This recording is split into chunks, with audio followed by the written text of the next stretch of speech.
Et si le calme intérieur n'était pas vraiment une destination à atteindre, mais plutôt une discipline à cultiver? C'est ce qu'on va explorer ensemble aujourd'hui. L'idée que le calme, ce n'est pas une émotion qu'on attend passivement, mais une compétence qu'on peut construire. Une véritable maîtrise de soi, en fait. Cette citation, elle date de 1963. Et pourtant, elle est d'une actualité assez déconcertante.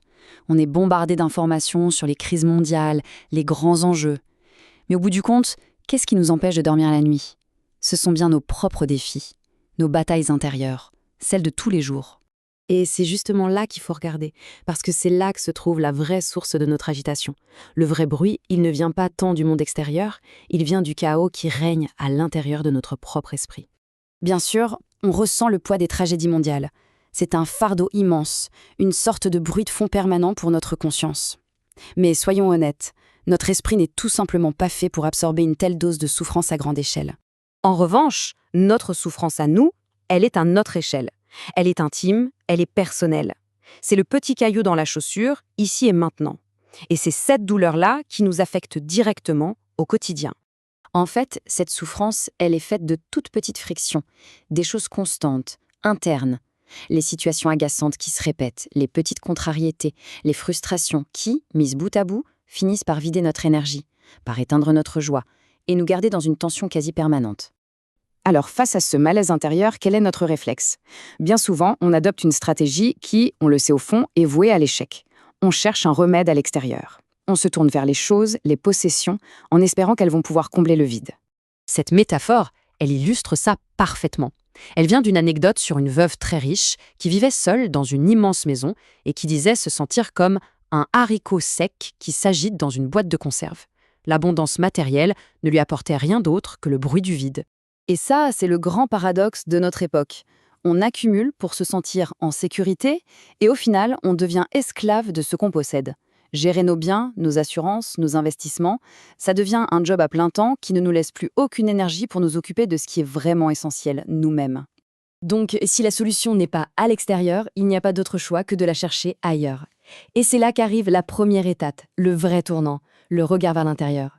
L'idée est toute simple, commencer par observer. Juste observer notre propre état, sans porter le moindre jugement.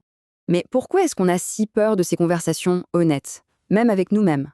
On a cette tendance à tout garder bien fermé à l'intérieur, à ne jamais vraiment ouvrir la porte. Et ça crée une pression énorme. C'est la peur de voir nos propres contradictions qui nous paralyse. Ok, admettons qu'on trouve le courage de regarder à l'intérieur. Comment on fait pour reconstruire? En gros, on peut distinguer deux grandes voies, deux approches très différentes pour gérer nos problèmes. Pour simplifier, on peut opposer deux grandes tendances. D'un côté, une approche plus occidentale, souvent plus directe, parfois même agressive. C'est l'idée de vider son sac, de tout mettre sur la table, ce qui bien souvent ne fait qu'envenimer les choses. Et de l'autre côté, une approche plus orientale, qui mise sur une culture silencieuse, intérieure. Ici, l'idée, ce n'est pas d'affronter l'autre, mais de rééduquer sa propre conscience pour la libérer de son pire ennemi, l'égocentrisme. Cette idée de culture intérieure, on la retrouve dans l'idéal confucéen de l'homme noble. C'est un modèle de résilience. L'homme noble, c'est celui qui comprend sa place dans la nature et qui fait tout pour vivre en accord avec son être profond, en cultivant des vertus comme la gentillesse et la tolérance. La vraie force, elle ne vient pas de l'approbation des autres, mais de cette intégrité morale bien ancrée. Toute cette démarche, elle s'appuie sur une loi aussi fondamentale que la gravité, la loi de cause et effet. Ce n'est pas une question de morale, c'est presque mécanique. Un motif égoïste caché, il crée une faille, une vulnérabilité. Un acte de cruauté, il invite inévitablement la cruauté dans notre propre vie. C'est une loi psychique implacable. Et tout ça nous amène à la conclusion peut-être la plus importante de toutes.